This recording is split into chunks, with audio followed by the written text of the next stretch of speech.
Okay जी। तो हम लोग कल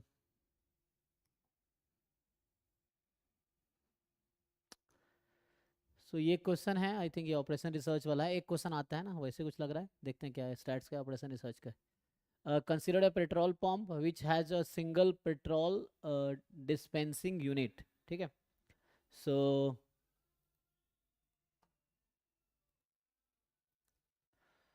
customer arrive there in accordance with the Poisson process का है ना। Having rate lambda 1 minute, arriving customer enters the petrol pump only if there are two or less customer in the petrol pump, otherwise he leaves the petrol pump without taking the petrol. At any point of the time maximum 3 customer are present, जैसे okay.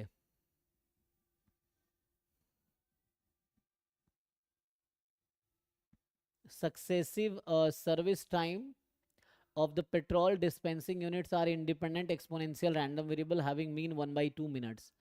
X denote the average number of customer in the petrol pump in the long run। ठीक है। So then E X is equal to, क्या लग रहा है आप लोगों को?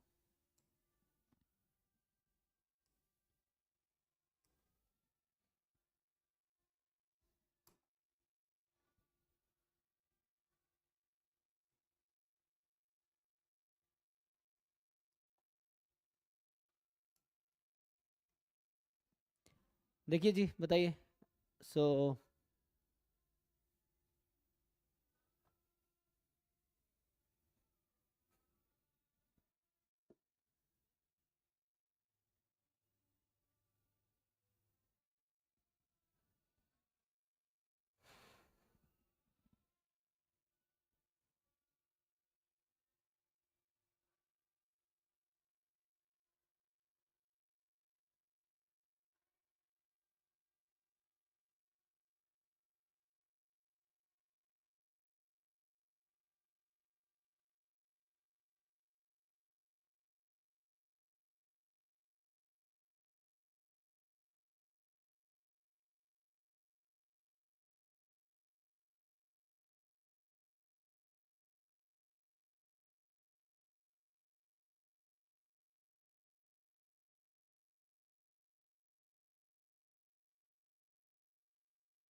कुछ आइडिया है जी, बताइए ट्राई करके। सो पॉइजन प्रोसेस है बट लेकिन लिमिटेड है ना, लाइन की लेंथ लिमिटेड है, तो यहाँ बोल रहा है जो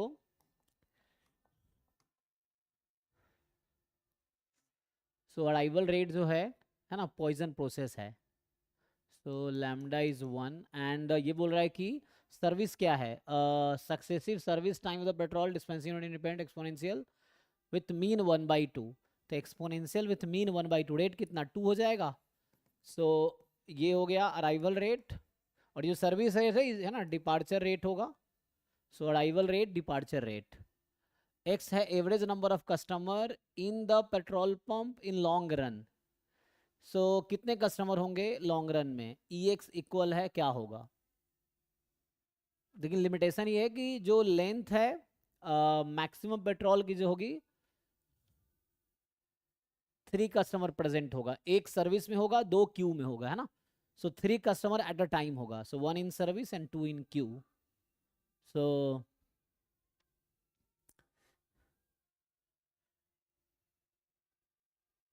तो मैक्सिमम 3 कस्टमर होगा ना, 1 इन सर्विस 2 इन क्यू।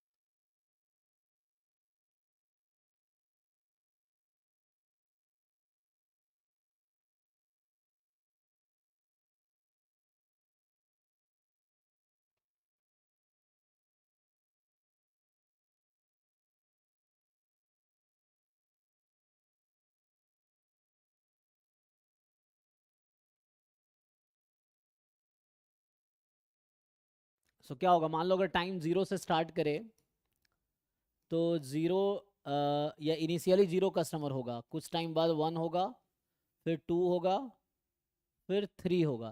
3 से ज़्यादा नहीं हो सकता, फिर 3 से 2 हो सकता है, 2 से 1 हो सकता है, 1 से 0 हो सकता है। यही प्रोसेस है, मतलब है ना। जीरो एक टाइम पे 0 रहा होगा तो 0 से 1 हो सकता है, 1 से 2 हो सकता है, 2 से 3 हो सकता है, फिर 3 से 2, 2, मतलब यही प्रोसेस चलता रहेगा ना।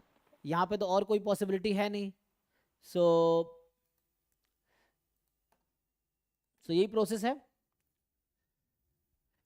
कि मतलब मैक्सिमम है ना, एक जो पेट्रोल पंप है उसमें मैक्सिमम 3 कस्टमर हो सकता है।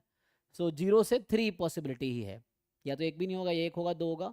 तो ये क्या आपको समझ आ रहा है, this is something birth death process, kind of birth death process, but इसका स्टेट स्पेस फाइनाइट है ना, इस तरह से है। तो ये बर्थ डेथ प्रोसेस का क्वेश्चन है।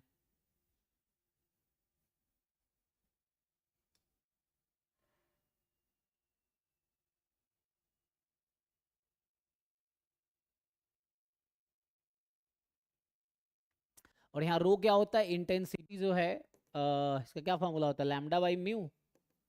सो ये 1/2 हो जाएगा, एंड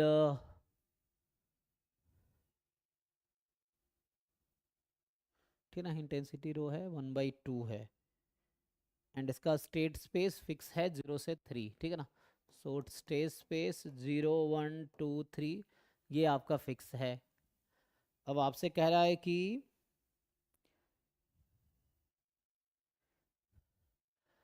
सो ये कौन सा प्रोसेस है, याद है जैसे MM1 हमने बहुत सारे डिस्कस किया था।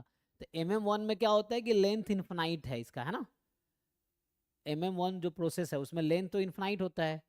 तो ये MM1 यहाँ पे मान लो कितने कस्टमर हो सकते हैं, n कस्टमर ले लो तो n हो जाएगा। ये MM1C या MM1K आपने देखा होगा इस तरह से। तो इसका मतलब है C इज द कैपेसिटी, मतलब M है ना Markovian, arrival rate Poisson process है Markovian, departure rate arrival Poisson process होगा, एंड क्या मतलब जो अराइवल प्रोसेस है ना पॉइजन प्रोसेस है, डिपार्चर प्रोसेस पॉइजन प्रोसेस होगा। या ऐसे कहूँगा ना, रेट ऑफ अराइवल जो है number of arrival in time, interarrival time exponential है, इंटर डिपार्चर टाइम एक्सपोनेंशियल है, one number of service counter, and C is the length of a queue at the same time, है ना, eight point of time. ये हमारे पास है। Now so कुछ formula याद है इसका क्या होता है, ये फॉर्मूला एक्चुअली देखना पड़ेगा आपको। तो ये थोड़ा स्टेडी स्टेट प्रोबेबिलिटी जो होती है ना वो निकालना पड़ेगा।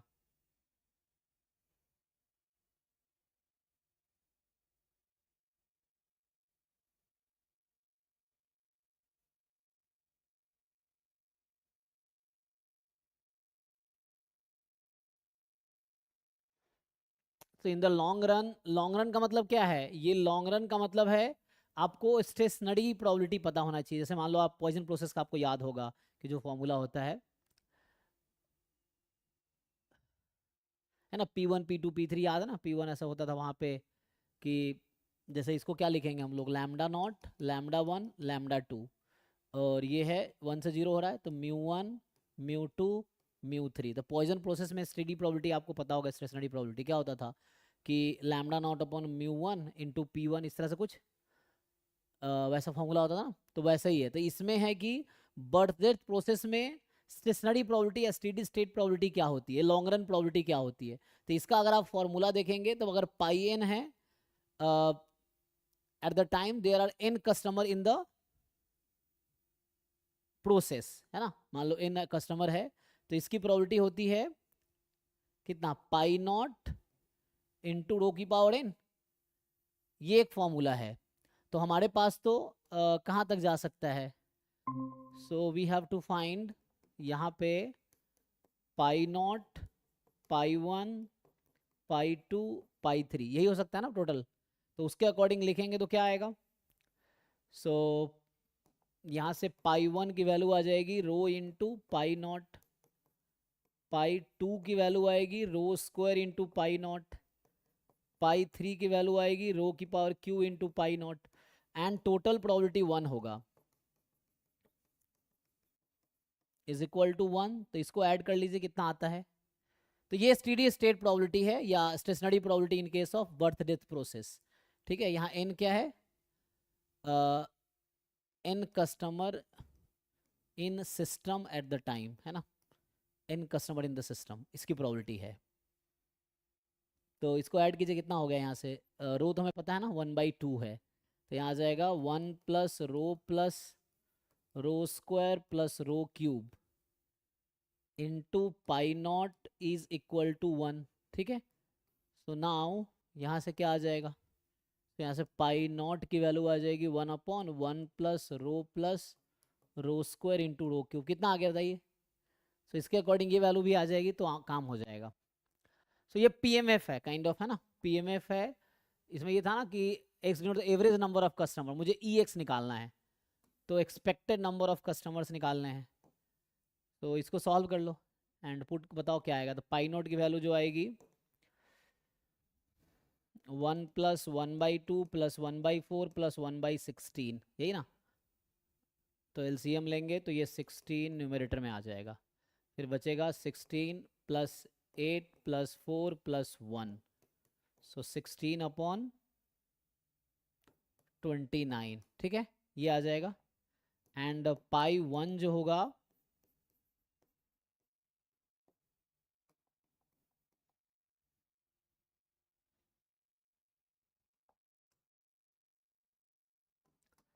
तो यहाँ से क्या आ जाएगा, पाई 1 आप निकालेंगे तो पाई नॉट इंटू रो, तो रो आ जाएगा 16/29 इंटू 1/2। कैलकुलेशन चेक कर लेना, ठीक है। तो एंड पाई 2, ठीक है, ऐसे निकाल लो। सो अब इसका ई एक्स निकालो, ये पी एम एफ है ना।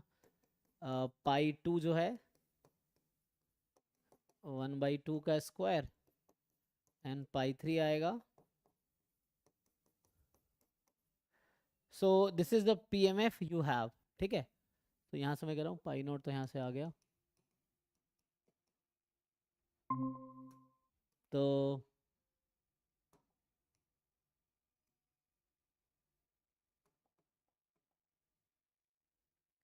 यहाँ से आप ई एक्स निकालिए, ये पी एम एफ है 0 1 2 3 पे। So can you find P M F. So ये क्या आएगा, एक्सपेक्टेड नंबर ऑफ, मान लो ई एक्स है, सो ये पी एफ निकालो जरा, क्या होता है ई एक्स निकालो।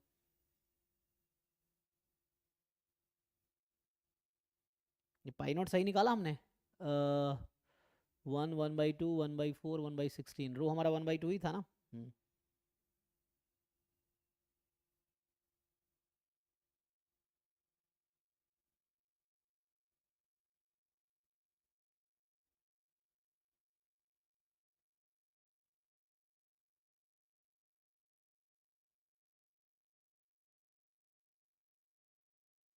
ये पी एम एफ 1 आएगा, चेक कर लेना, ये सही है ना, ये 1 आएगा ना। ये चेक कैलकुलेशन।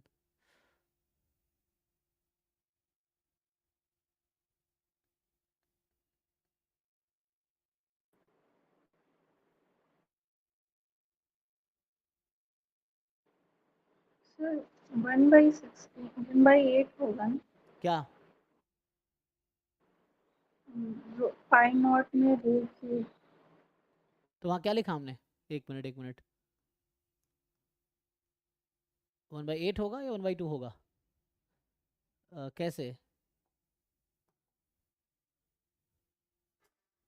चेक कीजिए।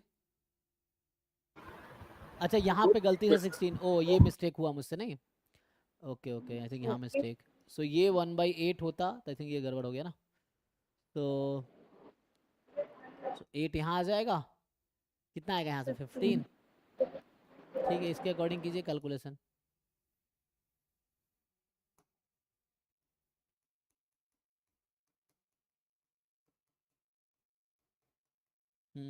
अब यहाँ से ई एक्स निकालिए कितना आता है। ये प्रोबेबिलिटी 0 पे है, ये प्रोबेबिलिटी 1 पे है, ये प्रोबेबिलिटी 2 पे है, ये प्रोबेबिलिटी 3 पे है। तो यहाँ से ई एक्स निकालिए, यही आंसर आएगा, क्या आता है। ठीक है ना, तो 0 इंटू 8/15, 1 इंटू जैसे 4/15, एंड ऐसे ही 2 इंटू 2/16 एंड 3 इंटू 1/15, ठीक है। सो यहाँ से आंसर क्या आ जाएगा?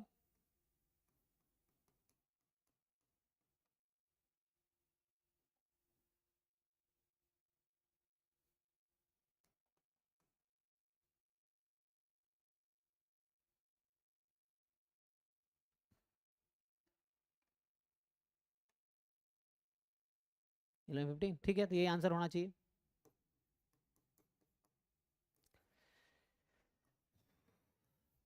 ठीक है, तो मेनली स्टीडी है ना, लॉन्ग रन का मतलब होता है कि स्टीडी स्टेट प्रोबेबिलिटी, तो आपको याद रखना पड़ेगा कि किस केस में क्या है। जैसे पॉइजन प्रोसेस का आप लोगों को याद होगा, उस तरीके से इसका थ्योरम मतलब फॉर्मूला याद रखना पड़ेगा कि बर्थडे इस प्रोसेस में स्टीडी स्टेट प्रोबेबिलिटी क्या आती है फॉर द फाइनाइट लेंथ, है ना। जब आपका ये फाइनाइट है, सपोर्ट जो है क्या बोलते हैं, स्टेट स्पेस फाइनाइट है, तो उस केस में क्या होगा?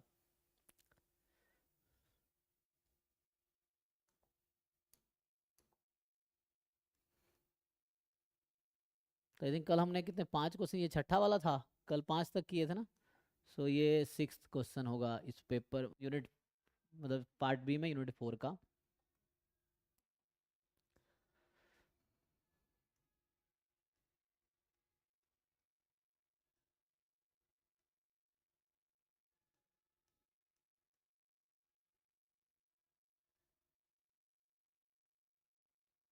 ये हमारे प्रोबेबिलिटी का तो नहीं है, बस अरेंजमेंट का है।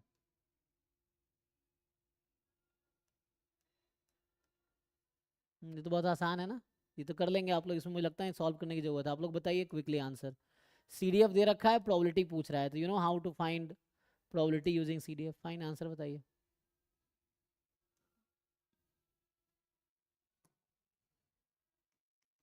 ये 7th क्वेश्चन होगा इस पेपर का, मतलब यूनिट 4 वाला, पार्ट बी में। सॉल्व कर लेंगे जी, सीडीएफ अगर पता हो। So how to find probability using CDF, तो ये आप जानते होंगे फॉर्मूला। इसको लिख सकते हैं probability x less than 3/4 minus x less than equal to 1/3। तो आ जाएगा C D F of x at 3/4 minus C D F of x at 1/3, ठीक है। अब ये तो मुझे लगता नहीं मुश्किल है अब आपके लिए। सो 3/4 की लेफ्ट हैंड लिमिट कहाँ है? तो 3/4 आई थिंक इस बीच में ही होगा, तो पुट कर लीजिए। तो 1/3, 3/4 plus 1, C D F at 1/3, ये भी इस बीच में ही है। तो 1/3 प्लस 1, इसको सॉल्व करके देखिए क्या आता है, मुझे बताइए इनमें से कौन सा आएगा। आ गया 17/36। ओके, सो इजी है। ओके ना, प्रोसेस ये। अच्छा एक मिनट, मैंने बस ये निकाला है अभी, ये रह गया है ना। सो एक मिनट, ये जो था ना, ये बस मैंने इसकी प्रोबेबिलिटी निकाली, ये पार्ट रह गया। सो यहाँ होगा प्लस प्रोबेबिलिटी एट जीरो। तो जीरो में प्रोबेबिलिटी क्या होती है? जंप, है ना। तो इसको मैं लिख सकता हूँ, अगर लिख के दिखाऊँ। So X less than equal to zero minus X strictly less than zero, यही आएगा ना इसकी प्रोबेबिलिटी। तो ये प्रोबेबिलिटी इसके इक्वल आएगा, और ये वाली वैल्यू इसके इक्वल थी। ठीक है, दो पार्ट है ना, तो ये प्रोबेबिलिटी यहाँ है। तो ये आ जाएगा C D F at zero minus C D F at zero के लेफ्ट हैंड लिमिट, है ना। मैंने बस फर्स्ट पार्ट किया, ये मिस किया फिर। तो यहाँ से आ जाएगा C D F at zero, zero यहाँ पे इक्वल है, तो इसमें जीरो रख दीजिए। सो 1/3 जीरो प्लस 1, जीरो की लेफ्ट हैंड लिमिट जीरो आ जाएगा। तो इसको सॉल्व कर लीजिए, आंसर निकाल लीजिए।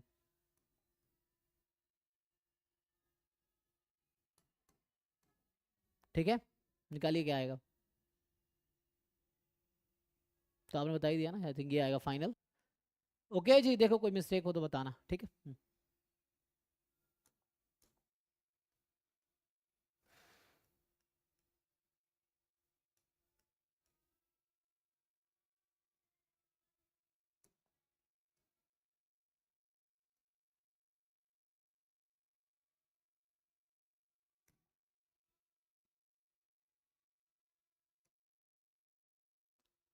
तो ये क्वेश्चन है, A1 A2 A3 B event satisfying each AI has probability between 0 and 1 which of the following is true। ये बेसिक क्वेश्चन है, बताओ मुझे, ट्राई करें क्या होना चाहिए, है ना। बेसिक प्रोबेबिलिटी का है।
थर्ड ऑप्शन होगा।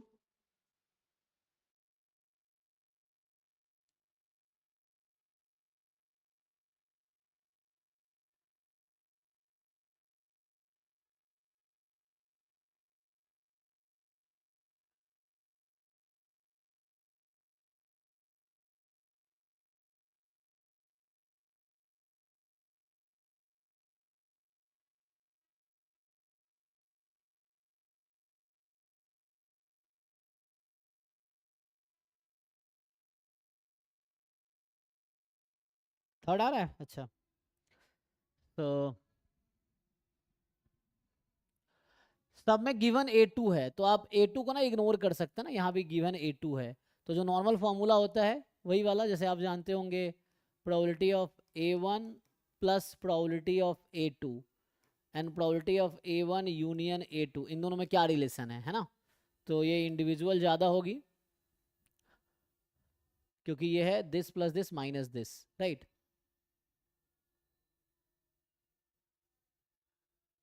तो ये सेटिस्फाई करेगा, ठीक है।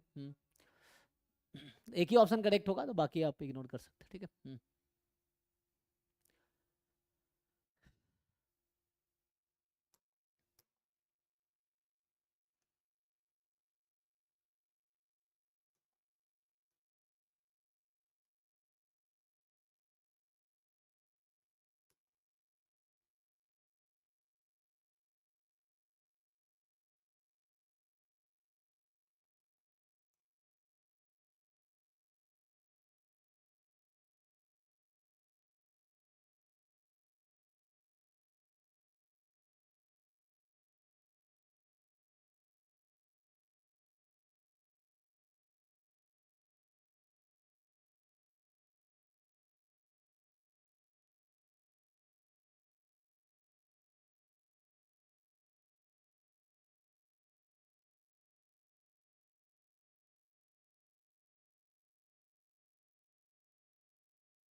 तो आपको क्या दे रखा है, PMF दे रखा है ना एक्स का। सो थीटा 0 से 1 में अननोन पैरामीटर है। In a random sample of size 100 from above distribution, the observed count of 0 1 2 are 20 30 and 50। अच्छा, तो 0 आया 20 टाइम, 1 आया 30 टाइम, 2 आया 50 time respectively. Then the maximum likelihood of theta based on, so I think likelihood function अब तो easy नहीं हो गया है ना।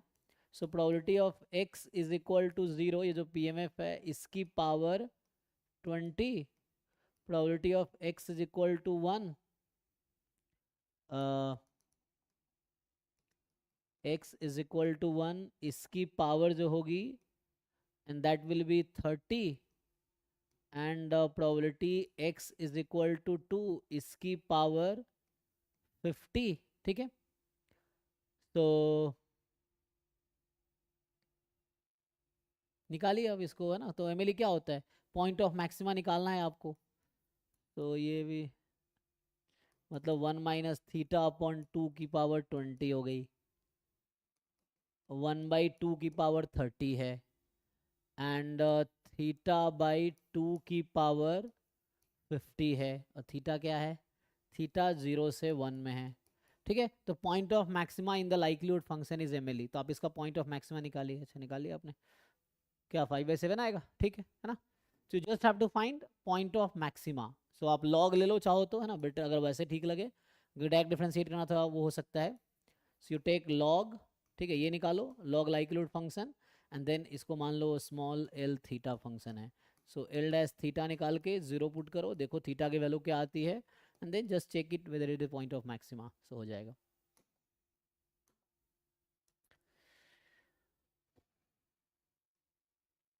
आई थिंक ये हम पहले ही डिस्कस कर चुके हैं, क्योंकि पहले दूसरा PDF खोला था तो उसमें शुरू था। इसके दो मेथड है ना। एक तो है कि आप ट्रांजिशन डायग्राम बना के मैनुअली निकाल सकते हो, कि 4 से स्टार्ट करके जीरो और थ्री में जाने की क्या क्या प्रोबेबिलिटी है, you add all the probability तो आंसर आ जाएगा। दूसरा तरीका वो जो पहले हम ऑलरेडी करा चुके हैं, अल्फा वाला मेथड, उसमें अल्फा 4 निकालोगे तो आ जाएगा। ये हम डिस्कस कर चुके हैं, पहला क्वेश्चन इस पेपर का यही था, जो जून 2024 को पेपर स्टार्ट किया था। फर्स्ट क्वेश्चन हमने यही, फर्स्ट या सेकेंड क्वेश्चन ये था, सेकेंड यही डिस्कस किया था। सो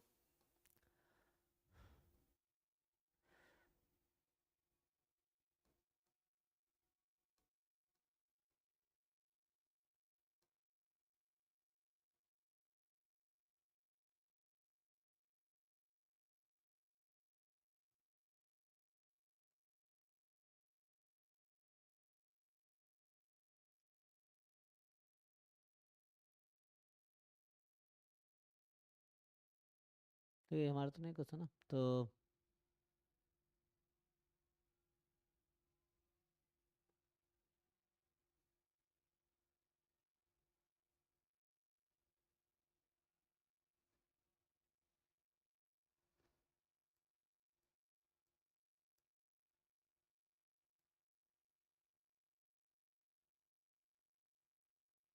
हम्म।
तो मैं क्या बता रहा था, यहाँ से एक मैट्रिक्स बनाना पड़ेगा ना।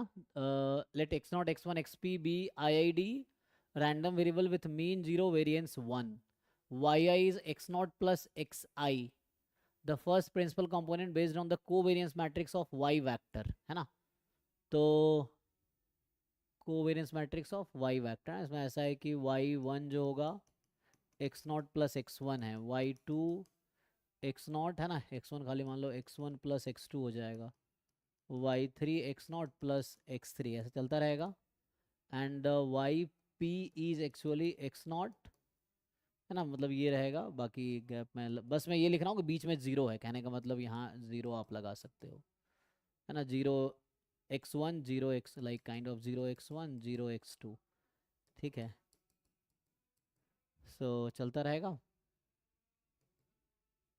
Zero X P minus one then X P, यही ना। तो इस तरह से है। तो अब आप इसका वेक्टर अगर इसको उस फॉर्म में लिखेंगे, है ना, y बराबर सम मैट्रिक्स टाइम x, इसमें क्या क्या आएगा, है ना। सो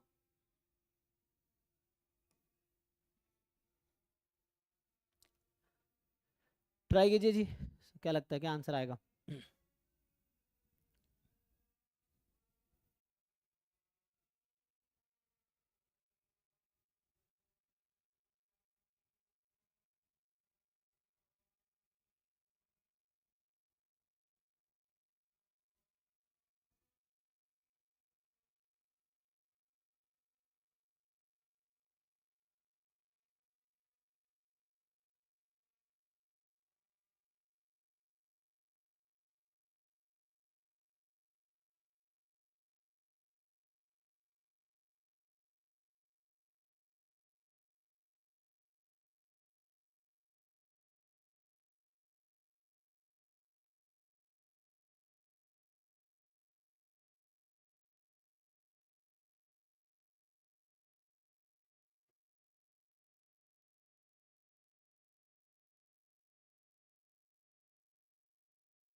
और हमें गिवन है कि एक्सपेक्टेशन ऑफ एक्स आई जो है 0 है, वेरिएंस ऑफ एक्स आई 1 है, ठीक।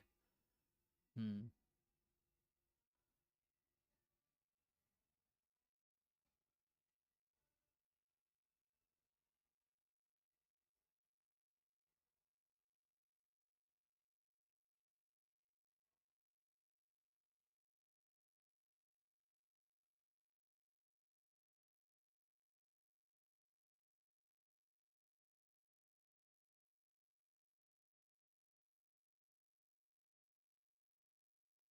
अच्छा, वाई वेक्टर का कोवेरिएंस क्या आएगा, या इतना नहीं भी करते तो वैसे ही निकालोगे। सो सीधा सीधा अगर हम निकाल लें कि हमें तो कोवेरिएंस मैट्रिक्स चाहिए वाई का, राइट, तो हम डायरेक्टली वाई का कोवेरिएंस मैट्रिक्स से निकाल लेते हैं, वो छोड़ो यहाँ से। सो हम सिग्मा अगर लेते हैं कोवेरिएंस मैट्रिक्स ऑफ वाई, सो ये पी क्रॉस पी का होगा।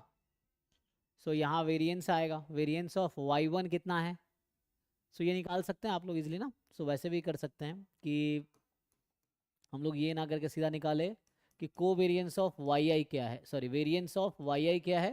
अच्छा, कोवेरिएंस वो भी आ जाएगा ना। तो अभी क्या करो, covariance between y i y j, ये कितना आएगा, तो ये पुट करोगे covariance between x not plus x i comma x not plus x j, जहाँ मैं हम ले रहा हूँ आई जे डिफरेंट है ना, जहाँ आई इज डिफरेंट देन जे, यही आ जाएगा। तो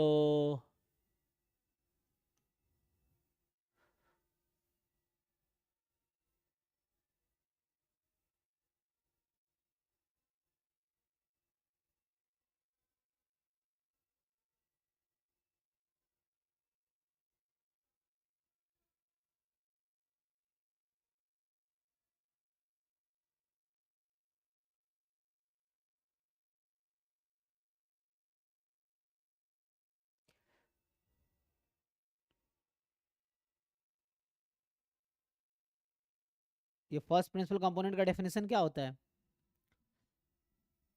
what is definition of first principal component, it is the eigen vector associated with the largest eigen value. तो आप लार्जेस्ट आइगन वैल्यू निकाल के उसका आइगन वेक्टर निकालो। अच्छा, यहाँ पे जो होगा, हम्म,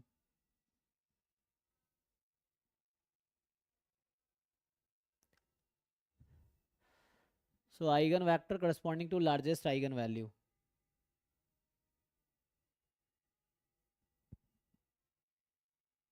तो इसका आप पहले कोवेरिएंस मैट्रिक्स निकालो कितना आएगा, तो ये कितना आएगा आपको क्या लगता है, एक्स नॉट का सो वेरिएंस जो कि 1 है, एंड एक्स नॉट और एक्स जे। अच्छा, आई जे यहाँ मैं मोर देन 1 ले लेता हूँ, है ना।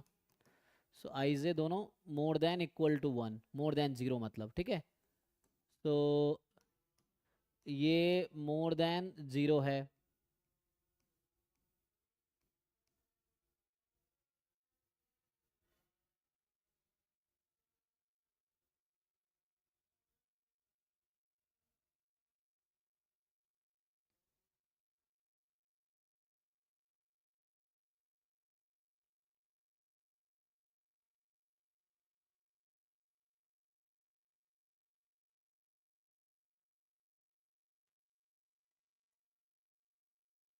कितना आएगा जी, तो एक्स नॉट और एक्स जे के बीच का कोवेरिएंस, वो तो आई डी था, तो 0, एक्स आई एक्स जे का 0, एक्स आई एक्स जे के बीच का कोवेरिएंस कितना होगा,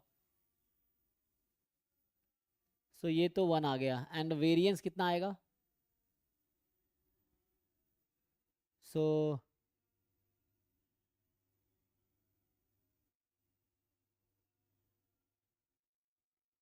एक मिनट,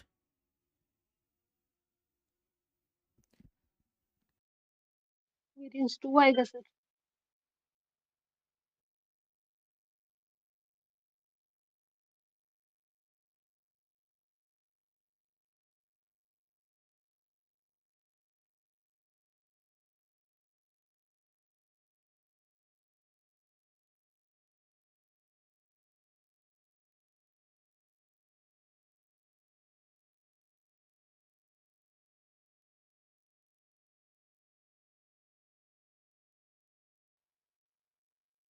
सर आपकी आवाज नहीं आ रही। हाँ एक मिनट, एक कॉल आ गया था, हाँ।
p+1 आएगी लार्जेस्ट आइगन वैल्यू।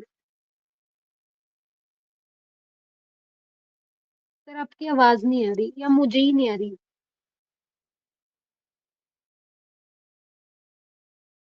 नहीं नहीं, मैं एक्चुअली म्यूट कर रखा था, तो अभी आप लोग को आवाज नहीं आ रही होगी, है ना। सो आप लोग इसका आइगन वैल्यू निकालिए।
अच्छा, हम्म।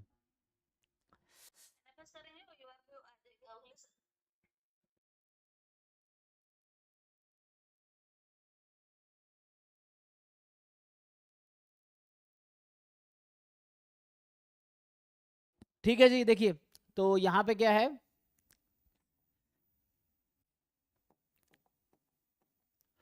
आइगन वेक्टर आई थिंक निकाल सकते हैं इसका।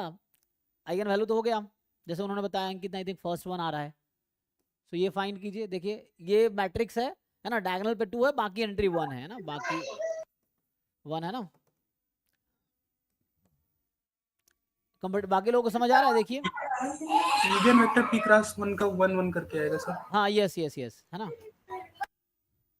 मतलब ये क्या बन के आएगा इसका, अब इसको मैट्रिक्स फॉर्म में क्या लिख सकते हैं, क्या कह रहे हैं आप। इगन वैल्यू p+1 है, उसके रिस्पेक्ट में इगन वेक्टर निकालेंगे, p क्रॉस 1 का 1 करके 1 1 सारी एंट्रीज रहेंगी। हाँ हाँ, यस यस, है ना। और न्यू न्यू जो वो निकालेंगे y, वो उसका y इंटू इगन वेक्टर, उसको पहले नॉर्मलाइज कर लेंगे 1 बाई रूट अपॉन 1 + 1 + 1 हाँ हाँ, p टाइम्स। हम्म। तो उससे आ जाएगा ना, कर पाएंगे सब लोग। सो हम्म,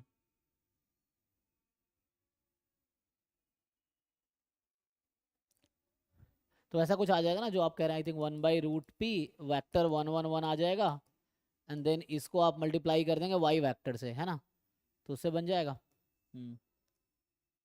वैसे yes sir, yes sir. p transpose y निकालेंगे तो यही आ जाएगा 1/√p समेशन y। ठीक है, थैंक यू, हाँ यही होगा। सो इस तरीके से कुछ आ जाएगा। सो मतलब ये कि लार्जेस्ट आइगन वैल्यू पहले करस्पॉन्डिंग आपको देखना पड़ेगा क्या आएगा इसमें, एंड देन उससे आपको y को मल्टीप्लाई करना है, तो इससे जो भी आंसर आएगा वो आ जाएगा।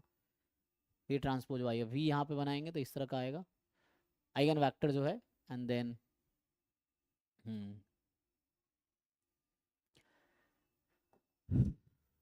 चलिए वो कॉल आ गया था इसलिए ना मैंने म्यूट कर दिया था तो कॉलेज कलीग का। तो यहाँ पे नेक्स्ट जो है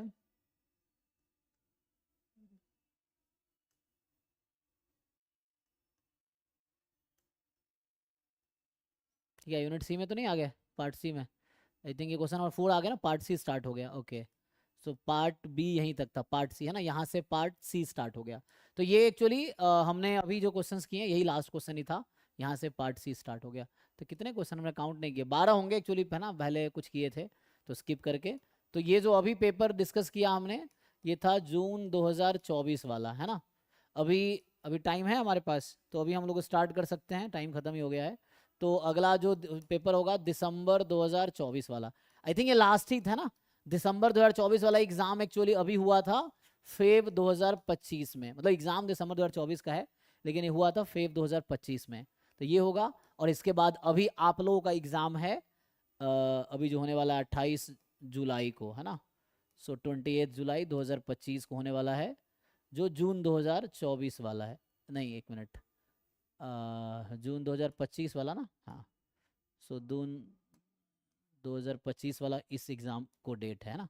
तो ये एक पेपर डिस्कस कर लेंगे, तो ये होगा 2015 से 24 तक का हमने हर पेपर का पार्ट बी का यूनिट 4 डिस्कस कर लिया। फिर पार्ट सी पे आएंगे, हालांकि टाइम कम ही बचा है लेकिन अब पार्ट सी स्टार्ट करेंगे। तो ये एक पेपर बस बचा है, इस पेपर को अगर कंप्लीट कर लेंगे तो उसके बाद फिर हम लोग पार्ट सी स्टार्ट करेंगे डिस्कस करना, जैसे कर रहे हैं, ठीक है। सो अभी के लिए आई थिंक इतना ही रखते हैं, फिर कल देखते हैं। Thank you. Thank you sir. जैसे कल शायद क्लास हो नहीं पाएगी क्योंकि मैं खड़गपुर जाऊंगा सुबह।